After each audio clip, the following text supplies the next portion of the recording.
to show where we perform the hidden increases within the sweater.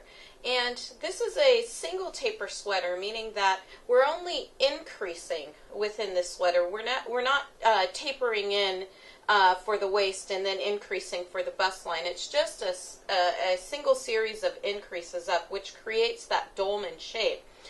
So where we chose to hide our increases within the sweater is right along the cables that run along the side of the pattern.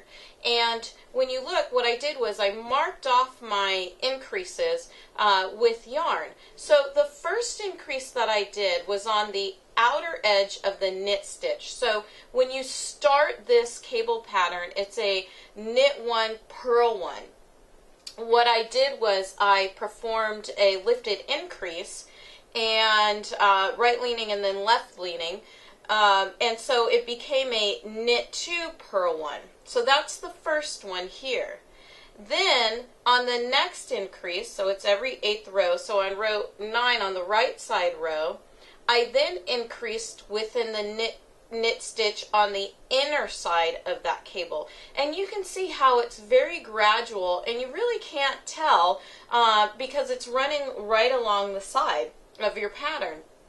So what this becomes is a knit 2, purl 1, you work the cable, and then you purl 1, and then it becomes a knit 2 on this side. So now we have knit 2 on the outside with a purl 1 on the inside.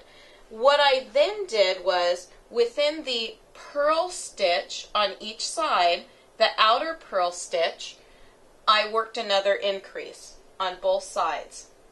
And again, very subtle. It's not something that you'd be able to tell on looking on the sweater, especially because it's running along the side.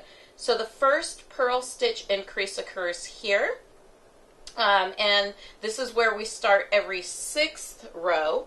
And then the last increase I performed on the purl stitch that is on the inner side of the cable on each side. So by the time you're done increasing your 4 total increases, on each side of the cable it becomes knit 2, purl 2.